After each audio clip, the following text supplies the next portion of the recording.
beleza? Hoje aqui no canal História Fácil iremos falar sobre a história de Goiás, segunda parte. E nesse tema de hoje iremos abordar sobre Goiás no século XIX. E para começar a conversa, não esqueça de dar o seu like e se inscrever no canal, belezinha? Tá, quando falamos de Goiás nesse contexto, observamos que a agricultura de subsistência, que se estruturava como a principal fonte de sustento da população mais pobre, vai se tornar a principal economia da capitania. Ok? Isso depois após o ciclo do ouro. E algumas famílias que conseguiram se juntar algumas riquezas no período aurífero, vai buscar na pecuária de corte a fonte do seu sustento e da sua riqueza. E a tradição goiana que nós temos aqui da pecuária. No início desse período, do século XIX, a coroa portuguesa vai buscar fazer o quê? Incentivar o desenvolvimento da capitania. Mas incentivar através do quê? Por exemplo, acabando com a isenção dos dízimos, procurando estimular a navegação dos rios Tocantins e Araguaia, procurando inclusive criar presídios para o processo de catequização dos índios. Além disso, quando a família real vem para o Brasil em 1808, ocorre a chamada abertura dos portos. Com essa abertura dos portos, podemos perceber que começam a ocorrer certas visitas de pessoas incomuns da região na província de Goiás. Ou seja, vai começar a vir viajantes, principalmente através da expedição francesa. O que esses viajantes vão ter como objetivo? Aprimorar o conhecimento científico sobre o Brasil e a sua variedade de fauna e flora, divulgar as riquezas naturais da região, tá? Em língua europeia, e, é claro, o espírito aventureiro que o europeu tem e desbravar o interior afora. Dentre esses viajantes, podemos citar algum deles. Entre eles, Auguste Saint-Hilaire, naturalista francês que percorreu o Brasil em 1816 e 1822. Podemos falar de John Emmanuel Paul, tá? Médico, mineralogista e naturalista, membro da missão austríaca que percorreu o Brasil em 1817 e 1821. Podemos citar também Luiz de Lacoste, militar português que vivia no Rio de Janeiro desde 1809. Realizou uma viagem de Santos para Cuiabá, uma viagem bem longa, né? George Gardet, naturalista escocês que percorreu Goiás em 1816. Só que essa visita desses viajantes, muitos deles, não vai ser uma visita muito agradável, não. Eles vão ter uma visão de Goiás que não vai ser uma visão muito positiva, não. Entre os seus relatos de todos os viajantes, especialmente o Saint-Hilaire, em viagens ao Rio São Francisco, ele fala que a capitania apresenta algumas características, entre elas, isolamento social e econômico de Goiás, extrema pobreza da maioria da população, péssima estrutura de estradas, ócio e indolência das classes subalternas. Ele falava que o povo goiano era insolente e preguiçoso, tá? Que tinha hábitos dos selvagens, dos índios, práticas anticristãs e alguns desagramentos morais. Tá? Entre eles podemos falar que desagramentos morais era muito comum, como falei na aula passada, a chamado concubinato. As narrativas em si criaram uma visão negativa da região de Goiás, tá? Criando um estigmatismo, que muita gente chama de quê? Goianice. Então, goianice seria o significado de quê? De atraso. Contudo, um outro ponto que se deve abordar em relação à história de Goiás nesse período é o chamado aspecto da política. Como é que a política se manifesta no século XIX em Goiás?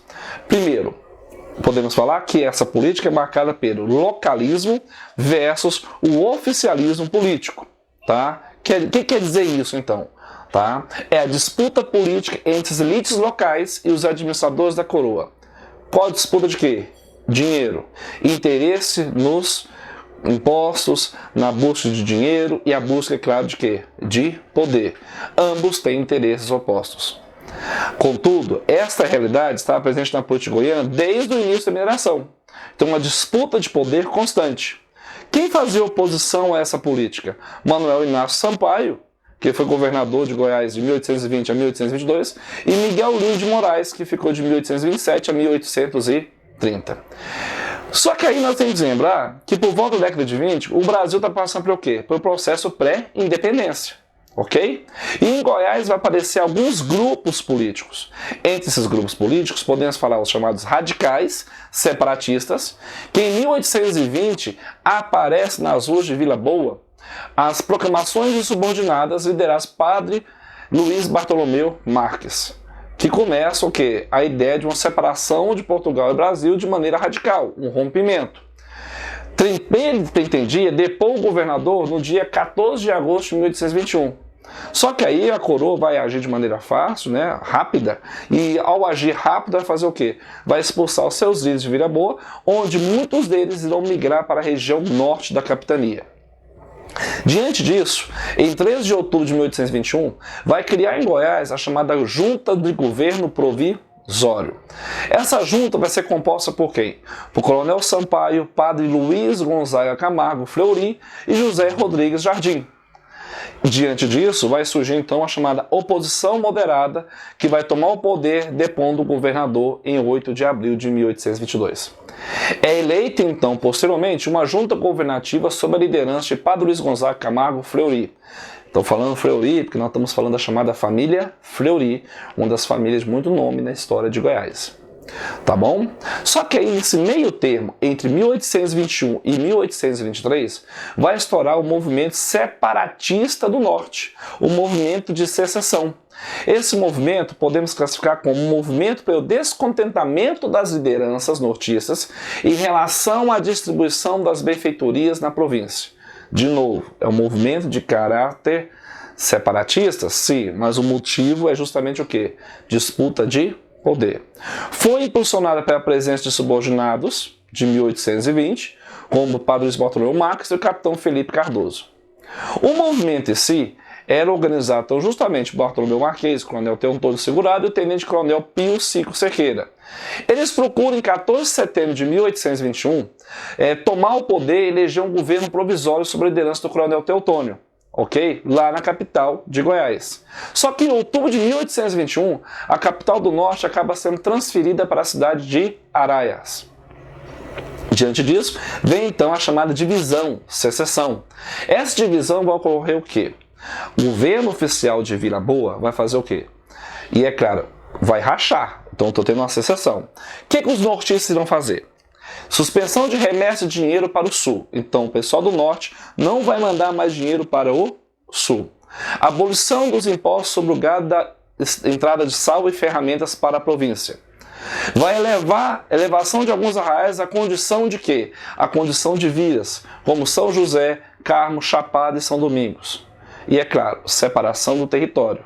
Não defendia a independência do Brasil. Então podemos falar que é um movimento de secessão do norte de interesses regionais, locais. Foi um fracasso esse movimento. Podemos falar que a ideia de separação manteve-se, mas naquele momento foi um fracasso. Por quê?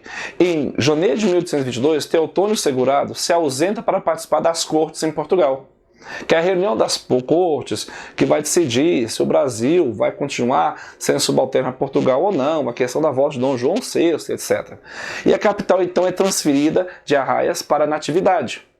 Desentendimentos entre os revolucionários, eles não batiam a mesma ideia.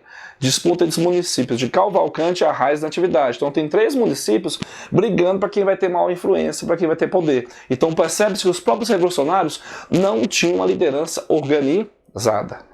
Contudo, nessa região do norte existe um outro problema: baixa arrecadação de impostos e dinheiro. Resultado, em 24 de abril de 1822, o governo do norte acaba sendo dissolvido, Dom Pedro I condena o movimento em 23 de 7 de 1823. Ok? E aí, quando falamos de Dom Pedro, estão falando que em Goiás, então, já entrou no período imperial. Beleza? Com isso, podemos falar que no período imperial tudo vai manter-se uma certa normalidade, fortalecimento das famílias, só que é justamente no período regencial que Goiás vai estourar algumas rebeliões, tá? No caráter dentro da conjuntura das rebeliões regenciais. Com a abdicação de Dom Pedro I, abriu caminho para um movimento regionalista liderado pela elite goiana.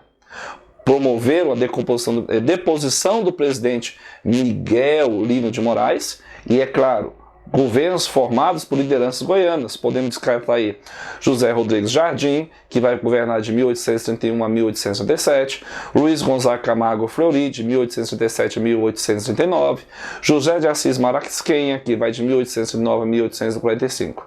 Tudo isso, nada mais nada menos que é uma breve, assim, disputas, você percebe, e Palacim fala isso em Subversão e Corrupção e 4 Tempos de Ideologia, que são 2 obras de Luiz Palacim, que Goiás é marcada pela constante disputa de poder. E aí, galera, eu me aprofundei bastante no meu mestrado em relação a isso. É interessante observar como as famílias goianas manipulam todo o povo ao seu favor, de acordo com a família, para poder defender o interesse dele. E é claro que vai conseguir apoio de parte da população. Ok?